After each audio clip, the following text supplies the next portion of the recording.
It is time to turn the page in Duvall County. Last year, the Jaguars finished last in pass defense and takeaways in a year that was plagued by injuries, all ending in another 12-loss season. However, some new faces in Duvall County look to turn things around in 25, including Jourdan Lewis. Now, at the time of his signing, he was the highest paid nickel, inking a 3-year, $30 million deal with the Jaguars. As you take a look at some of the other names added to the Jags this season. Lewis is a former third-rounder. He appeared in 16 games with the Cowboys last year, had a sack, an interception, and a forced fumble. And his head coach, Liam Coen, thrilled to have him playing in Duvall County. As we look at the odds when it comes to winning the division, the Jaguars come in with the second shortest at plus 300. Everyone chasing the Texans at plus 110, but as we have seen in the AFC South, this division always up for grabs. We've got the man, Jourdan Lewis, joining us now, fresh off of practice. J. Lou, we certainly appreciate your time this morning. You're in a new place to start this year. And listen, I don't need to tell you that the Jags are looking for a bounce-back season in 2025. What's been the message so far throughout training camp as you get settled in Duvall County? Just be ourselves. Honestly, creating that culture, just being connected as one, because we have the talent to, do really special things. It's just, understanding that we have to create a culture and play some good ball and believe in each other. And I feel like last year that was what was missing. The talent was here. It was just, playing as a collective unit. So I think that's what we trying to get done right now in training camp with OTAs into training camp. And I feel really good about this unit. I know it's very early and you're still settling in, but your new head coach, Liam Coen, made headlines when he gave out his first ever Duvall call, and it was not the best. What do you think about Liam as a head coach, and do you think that your Duvall call is better than Liam's was? I don't know, man. He real smooth. Coach is real smooth, man. And I really love, how detailed he is. He even looks at, the type of swag that we have on in the field. He was watching he liked the socks I had on today. So he's really detail oriented. He's a player's coach, and he understands what the players need and, want in that locker room. And I think that's vital in today's game, when, culture shift is, more player led things and guys, having more say so on social media and things like that. So I think he's hit the different things like that, and he understands how to, move the needle to make us a really good football team. I don't know if you knew this, but Liam actually kind of scouted you back when you were with the Cowboys and you played against the Bucs when he was the OC. And he talked about how you broke his heart on that last play where you picked them off. So when you hear a head coach, talking to you about that before you were even on your team, how much more comfortable does that help you feel settling into a new team? It feels really good. And he's really transparent. So he tells us everything that he's thinking and, everything he's thinking to make the football team better. So when he told me that, first thing he said was, man, that was a hell of a game when we played you guys in Dallas. So I knew that, he liked my style of play, and he wanted me to, be here to create a culture or, help cultivate a culture on defense and, be a leader and be a playmaker that I know I can be.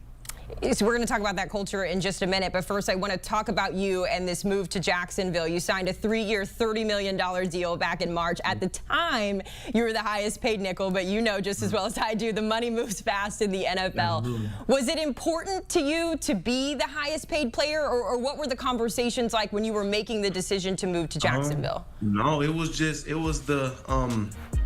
honestly, it was just the willingness to have me in the room, as soon as possible. Honestly, it wasn't really even about the money. Of course, the money is a big thing, and but it was just the calls that they made, during free agency. So honestly, it felt really good to know that I was wanted to be, a part of a culture shift, and that's really what I thought was the key thing that I wanted to be a part of. I wanted to be a part of a culture, a team, and a front office and coach that want to be, seen as big players in the NFL, and I'm glad that they saw me as a type of player that they can count on early. Well, we're excited to see what you can do out there in the secondary, but of course we'd be remiss if we didn't ask you about Travis Hunter, because a lot of people are excited to see what he can do.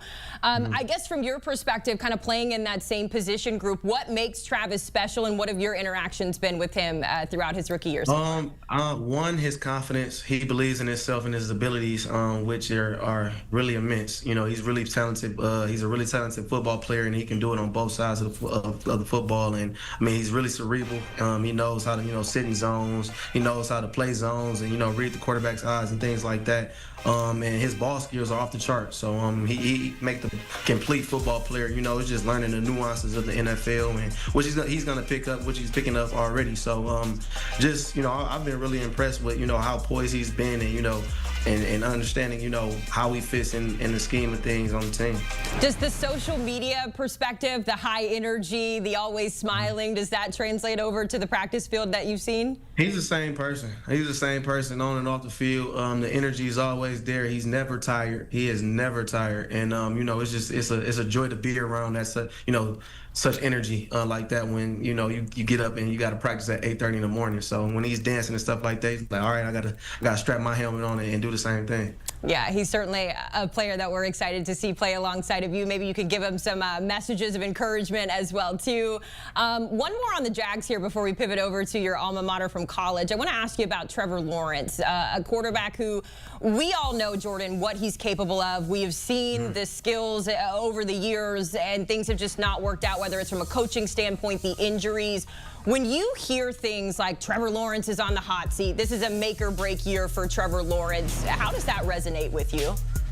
We just rally around him because we understand what football is. Football isn't just one position. Football is a culmination of guys coming together and achieving a goal. So I know Coach Liam and Mr. Gladstone, they putting a team around him to be successful. And I always talk about complementary football, and that's on both sides of the football.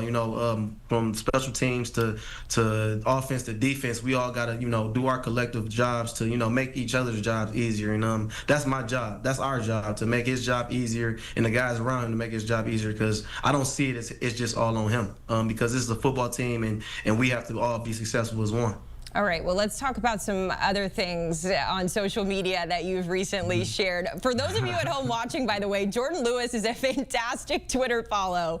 You're obviously not shy about sharing your thoughts. And Mike Williams, wide receiver for the Chargers, recently announced that he was retiring, and you tweeted out this. Mike Williams had one day of Harbaugh's camp and said, this is it. We have another, we looked at your tweet as well, Jourdan, where you posted your schedule when you played at Michigan under Jim Harbaugh, and it's very intense. I mean, it starts at 6 a.m. It goes all the way down to 11 p.m. as well, with just different activities mixed in. What do you remember about a Jim Harbaugh workout that Mike Williams was like, I don't want anything to do with this? I know one thing. He came in and he would say, I don't understand why people say less is more. No, more is more.